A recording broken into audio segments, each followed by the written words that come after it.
Frantz, publisher of the Shawnee News-Star. And everyone here at the News-Star hopes that you have the very best holiday season that you've ever had. So be healthy this holiday season, be safe, and join us for a very happy new year in 2009.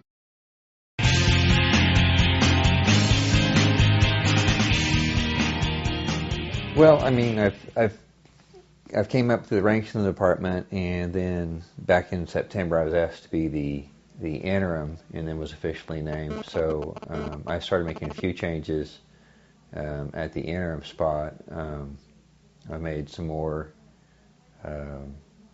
since then, and I've got plans to meet with the union on some policy changes.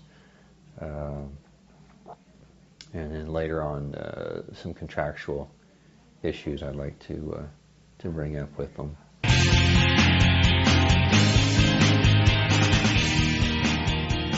One of the first things was we simplified the call signs that we were using. It was kind of confusing, and our call signs and the computer systems weren't matching up with our computer-aided dispatch. So, trying to simplify things, get all the systems to match up accordingly. Some of the cars have the computers in the cars, and they can monitor the calls, and because the way the system was set up, it wasn't easy for the officers sometimes to figure out who was on what call on the computer screen.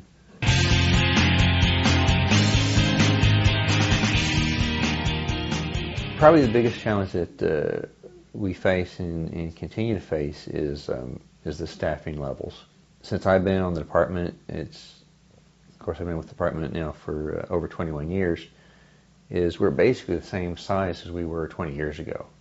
But the city's grown dramatically, so I'm looking at some different options as far as staffing, scheduling, but at some point I see the greatest need is just to add personnel.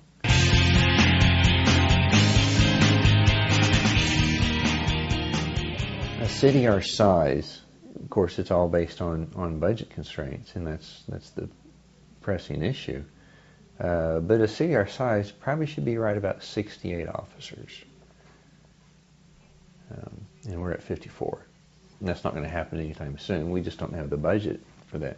But I'm looking at a plan to, we need to have a plan to increase.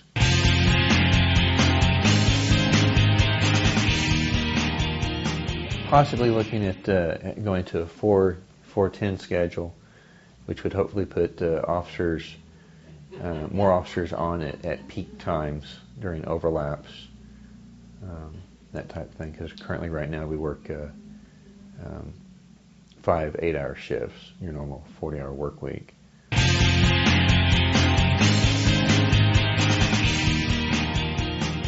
Personally, what I would like to see is to handle this department and to educate, train, mentor the officers up, so that when I leave, I would very much like to see the next person that comes in behind me be from inside the department. For basically my entire career, we've had outside chiefs, and so I would like to start a trend of inside chiefs. So that's my personal goal for the department, is to train and educate the officers, and to have an inside chief that comes after me.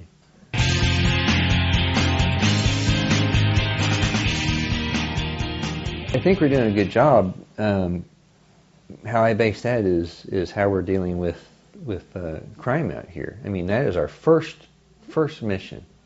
Our mission is to handle crime. So we've been very fortunate.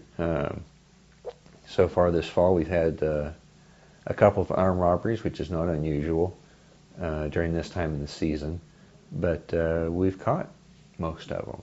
So I'm very pleased with that. The officers have done a very good job of catching several criminals, and I mean, that's what our primary focus is all about, is fighting crime, protecting citizens, and that's what I want to see and maintain that focus.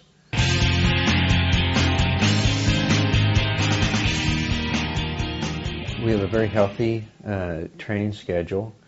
We'll be doing, my goal is that we do firearms training twice a year, to do self-defense training twice a year. I've been in law enforcement for over 21 years. I've never had to fire my weapon at a person, so that's a good thing. But we end up doing having to put your hands on somebody. Police work is a very personal, face-to-face type interaction with people, and yes, at times you have to put your hands on people. So I feel self-defense is a very needed training. Although you run some risk, you don't want to. Anytime you train in hand-to-hand, you run the risk, of course, of somebody getting injured. But during the training, but you've got to have that. You can't be without that type of training because you use it every day. Everybody thinks you need to have the firearms because it is deadly force, but you also need the everyday hands-on type training. We'll also be doing a legal update, the usual OSHA safety training that's required. Plan on doing a class on search warrants, writing search warrants, and practical aspects of search warrants. Usually in the summertime we'll do a tactical school. In this past summer we used the high school for like a rapid response to an active shooter situation. So that gives us an opportunity in the summertime to actually go inside the school facilities when the kids aren't there and actually train and get a feel for the layout of the schools and know how to move and operate within those.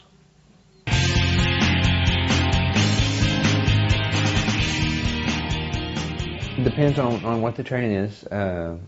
Probably, we're very fortunate, probably a third of the department are certified police trainers, and that's something I plan to continue. I plan to start a stair-step training plan for individual officers, that as they go through the years and move up in rank, that they'll receive different levels of training at the appropriate times.